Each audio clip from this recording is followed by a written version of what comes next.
The Punic Wars, an epic event in the history of Rome. The wars that took them from a regional power in Italia to the undisputed master of the Western Mediterranean. Now, with their hands free to meddle in the East too. Yet, did it have to be this way? After all, a god-tier general was on the side of the Carthaginians the second time around, and after strolling over the Alps with his army, Hannibal proceeded to completely wipe the floor with the Romans for a while, destroying legion after legion. It is often wondered, what if Hannibal just marched on Rome itself, winning the Punic Wars right there? Now sadly, I am here to say that the greatest general of all time wasn't an idiot, and there was a very good reason he didn't do this. For Hannibal to finish the war, we need to significantly change the conditions of the conflict. The simple reason why Hannibal didn't just take Rome is that he couldn't. He had marched over the Alps, not really an environment to transport sieging weapons over. This means that a quick siege of the city is out of the question. Besides, Hannibal only has, give or take, 50,000 soldiers. Here is a simple map of Rome, with the roads in black and the city wall in orange. Let's assume Hannibal does try a siege. He needs to block at least 11 major roads spread across two banks of a river. This spreads his army thin, leaving it very open to counterattacks from within as well as outside of the city. Now, while Hannibal is attempting this, he is a sitting duck. He has set up around Rome, and Rome reclaims any lost territory. Hannibal is now committed. As Rome reclaims the countryside, Hannibal's own fragile supply lines start to be tampered with. But even if we assume that Hannibal manages to keep food for his soldiers coming in, Rome still has control over the Tiber River with their navy, so even with a perfect land blockade, Rome might just never surrender. If Hannibal does commit to a siege of Rome, while it will cause a big scare, it will result in nothing else than the defeat of Hannibal's army and Carthage's only shot at victory being thrown away.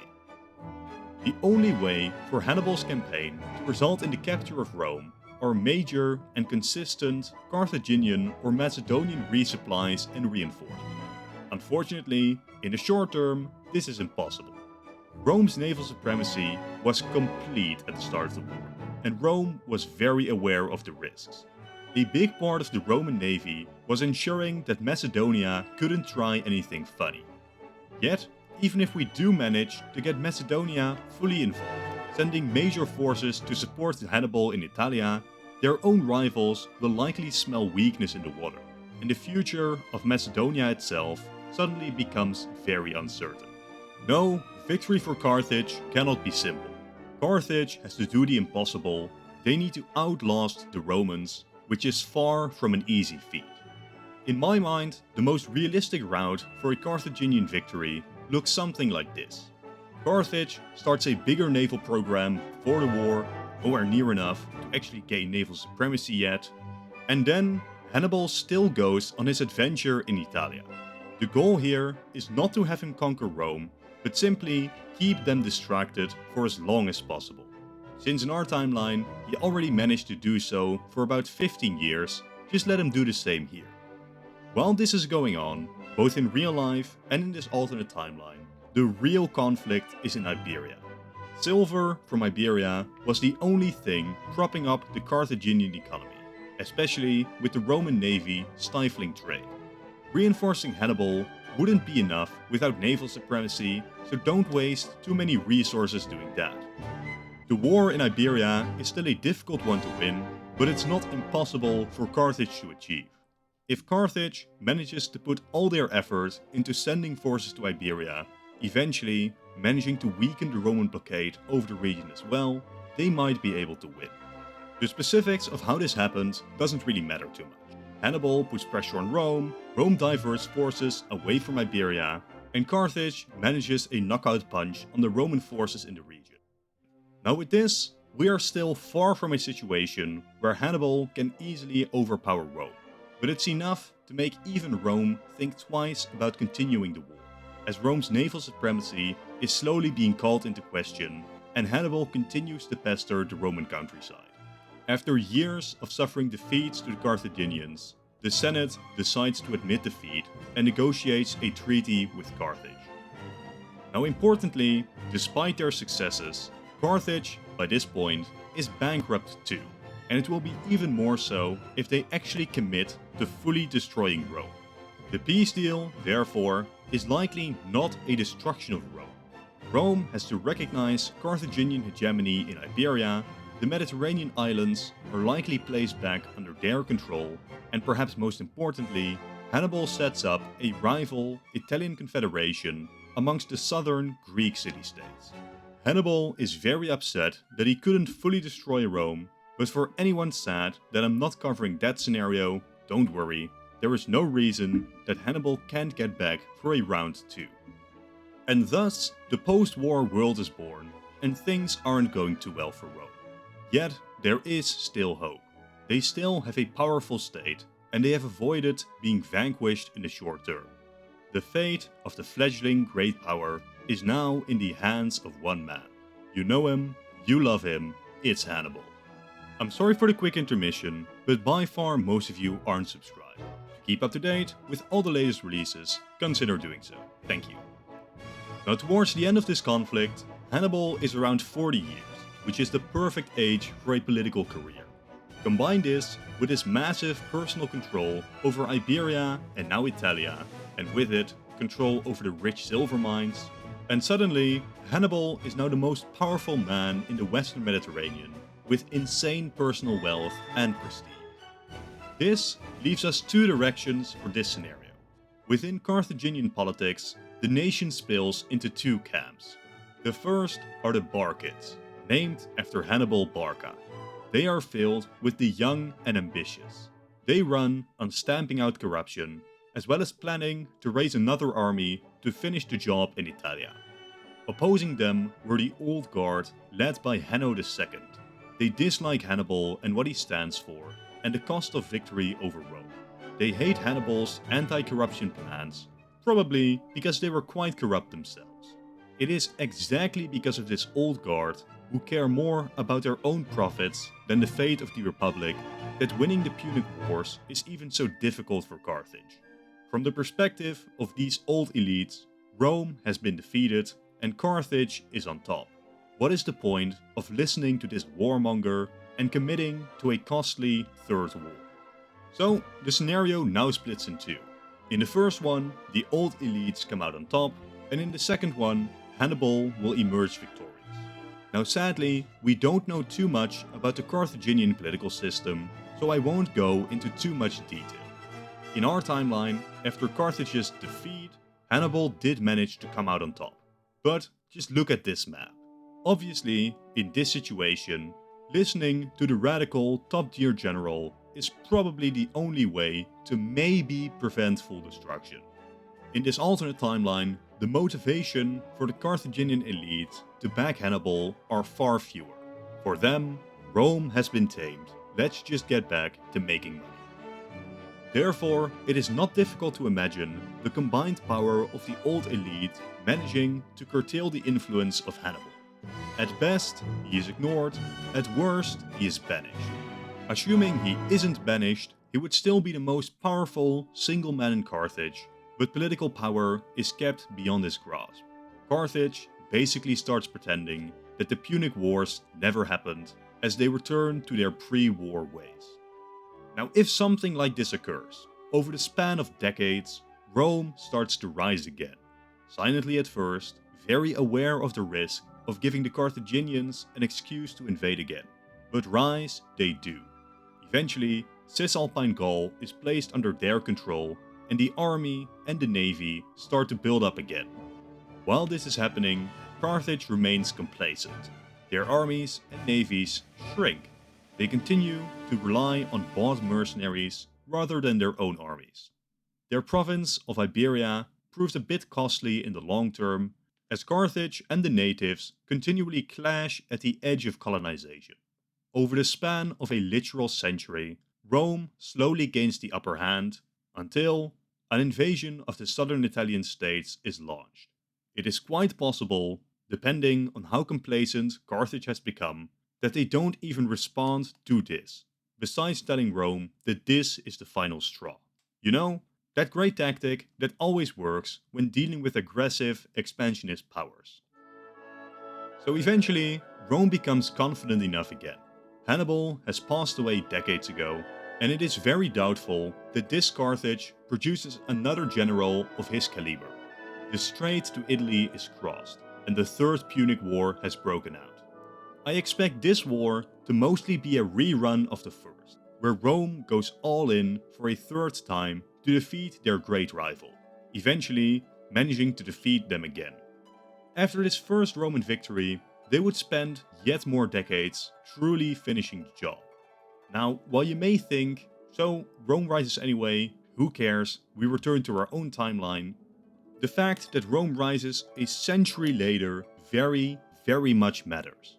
First, for the politics of Rome, though the changes here are likely too complicated to predict, but more importantly, because Rome has now been absent from the Eastern Mediterranean this entire time. Soon I will discuss the very important implications that this has. Before we get to that though, we have another detour to discuss, the one we've all been waiting for, and there are two ways to reach this outcome. The first is if Hannibal does manage to fully destroy Rome during the Second Punic War, and the second way is if Hannibal manages to take charge of Carthaginian politics. As far as Hannibal was concerned, with Iberia secured and naval supremacy again a possibility, now was the time to finish the job, no matter the cost. Yet, the Carthaginian Senate had chosen profits over victory, and those fools in the Senate therefore cost Hannibal his final victory. So, returning to Carthaginian politics, Hannibal's rhetoric would mimic that of Cato the Elder in our own timeline, continually telling anyone that would listen that Rome must be destroyed. Hannibal uses his great personal wealth, bribing and convincing senators and people. He gives speeches and he holds rallies. Should none of this be enough, there is even the possibility that Hannibal pulls a Caesar and marches on Carthage, taking control over the nation by force. Now to me, Hannibal doesn't seem like the Iron Tyrant type, murdering all of his enemies. Rather, I imagine that Hannibal simply forces the Senate to give him a free hand in dealing with Rome, while also pushing through major anti-corruption legislation. Though it is impossible to say if this Hannibal dictatorship would be temporary or become a more permanent dynasty. Therefore, it is more important to focus on the short term. Whether by military force or by politicking, Hannibal has gained control over Carthage and starts amassing his armies in southern Italia. Rome, of course, notices and starts to mobilize all the legions they can muster themselves. Yet, despite Hannibal's clear invasion plans, Rome continues to pay their war reparations. The Punic Wars would have only been a couple of years, perhaps a decade ago, and even Rome would think twice about starting this war, as there really is no hope for them in this third war. Hannibal launches a devastating blockade of Italia while gaining all the supplies he needs from the mainland. Hannibal doesn't have to live off the land, and he spends a little while securing southern Italia, before long starting a blockade and siege of Rome. A couple climactic battles later, none of which Rome came even close to winning, and Rome would be destroyed. Hannibal would not be kind to the city that he hated. The entire city is leveled as its population is sold into slavery. For the rest of Italia though, Hannibal is quite the forgiving type. I could see Hannibal taking Latium for Carthage itself, while the rest of Italia is either transformed into one big puppet confederation, or, more likely, into several puppet confederations, all firmly under control of Carthage, or, in reality, Hannibal himself. Rome is pacified, and Hannibal can die a happy man. But just because he can, doesn't mean that he does. He is still the uncontested leader of Carthage, and a great general. Should he choose to, he can definitely have success in Greece or Egypt as well.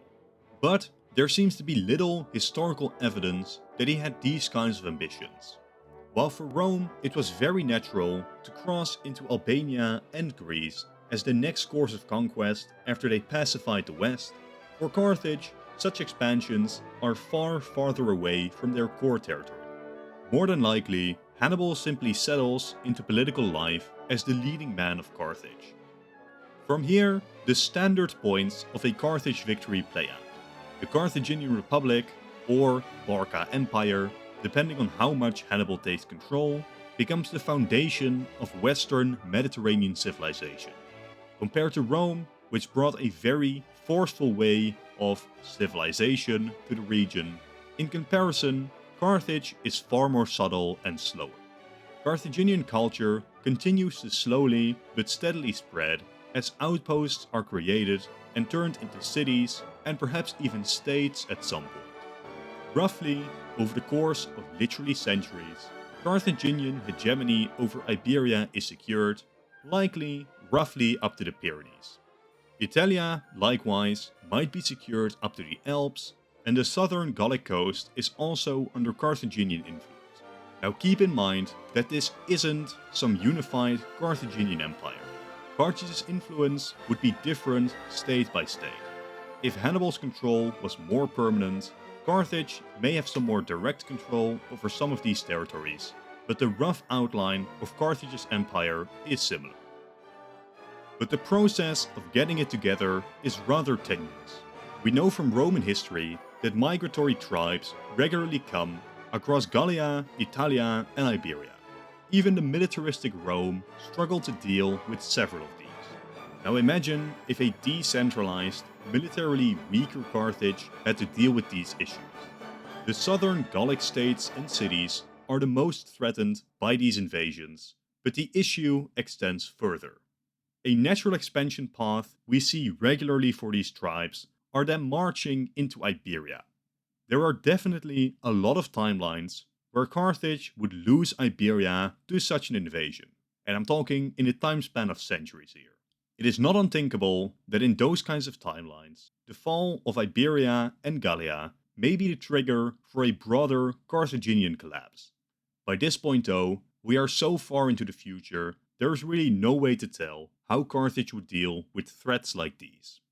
But that's about all we can say for the Western Mediterranean if Carthage had won. If instead Rome came out on top, but later, we'll discuss soon. Both of these scenarios though have similar implications for the Eastern Mediterranean, as we can easily assume that in the short term, Carthage doesn't involve itself into that region too much, while Rome, obviously, is in no position to go on adventures in Greece either. By this time, we have three important states, all successor states of the Empire of Alexander the Great. We have Ptolemaic Egypt, the Seleucid Empire, and we have Macedon over in Greece. By this point though, internal weakness was basically pushing Egypt to the fringes of relevance. The Seleucids and Macedon had agreed upon an alliance, and it seems like the two states were ready to knock out the others in the region. Yet in our timeline, just at this point, Rome got involved. They aligned themselves to the minor Greek states and defeated the Macedonians, halting their ambitions. Not to be stopped though, the Seleucids would later still go to war over Egypt and start eyeing up Greece too. Making matters more interesting, none other than Hannibal himself was an advisor to these Seleucids, sparking further fears that Hannibal might just direct the Seleucids to Italia at some point.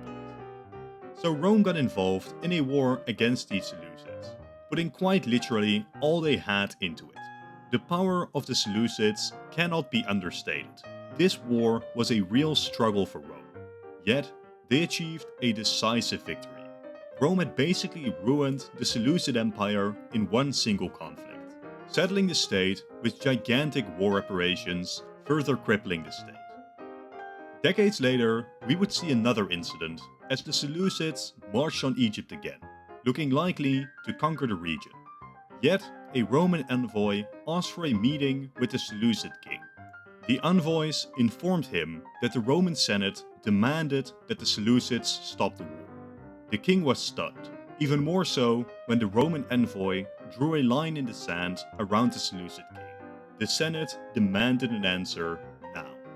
The Seleucid king would eventually concede, retreating from Egypt with the simple reply, "I will do what the Senate thinks right." This incident shows us the major influence that Rome had over these eastern behemoths, even before their full territorial conquests of the eastern Mediterranean.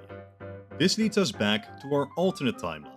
Carthage is absent from the region, and Rome is focused on defense in Italia, meaning the Hellenic world is free to sort itself out.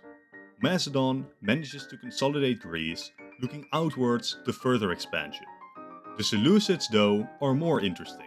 Should they, around this time, commit to an invasion of Egypt, they will very likely be successful in this conquest. After this, their position as the Eastern hegemon is hard to contest, as they have basically reforged Alexander's empire. Now in the long term, I cannot vouch for Seleucid stability, but in our timeline, their stability was very closely tied to Rome. Without Rome, the Seleucids could very easily go on, at least for a couple of centuries, managing to truly dominate the Eastern Mediterranean. So assuming that the Seleucids do remain powerful, we have a couple of scenarios again. If Hannibal has gotten his way and Rome is vanquished, we have a balance of power between two giants. Carthage would simply be too weak to contest the Seleucids directly, while the Seleucids have enough to deal with and are unlikely to commit to a major conquest to the west. But especially from the east, there is always a chance for the Seleucids to lose at least Iran to nomadic invaders from Asia. So, until things change, in ways I cannot predict in detail, this would be the end of scenario 1. Yet, alternatively, and in my opinion more interestingly, Rome could have bounced back. In the short term, even the Great Rome would struggle to compete with the Seleucids. So, with Eastern conquests for now out of the question, Rome focuses earlier and more aggressively on the west. Militarily, Rome would be successful in these, but there is far less bounty for Rome to gain here than there was in the east. Yet, during this entire time, Rome is still hungry for the conquest of the east, as they would pay attention and support any opposition to the Seleucids. Rome is like a snake, patiently waiting for the decline of the Seleucids. A major pinpoint for this possible Seleucid decline could be the loss of Iran to Parthia. It is possible that the Seleucids refocus on the more Hellenic western territories, as the balance of power now sees 3 major powers. Though, just by location, it should be clear which is the most vulnerable of these 3. If Rome had come out on top in the western Mediterranean, they will likely, eventually, still conquer the rest from the Seleucids. A great conqueror type would at some point decide to go east, consolidating the legions and marching on Greece. The now weakened Seleucids will face more losses to the Parthians, with the Romans finishing the job. Now, while on the map this may start to resemble our own timeline, remember, we are literally off by centuries of history, meaning everything we know is warped, even if Rome does eventually come to resemble roughly the same borders. But if Hannibal had ensured a greater Carthaginian realm in the western Mediterranean, the region continues to be what it had always been, a sideshow. The Seleucids and the Parthians are the centerpieces of the ancient world, with massive battles back and forth between the 2 great powers. Their battle of titans defines an era, and who wins, I cannot tell you. Either way, the entire history of the entire Mediterranean is fundamentally changed because of the Second Punic War. For now though, this is the end of the video. Thank you all for watching, consider leaving a like and a comment as well as subscribing. If you've enjoyed the video, click on the video on top to watch another in this series, and if you've already seen it, then I'm sure that the bottom one is great too. Once again, thank you all for watching, and goodbye.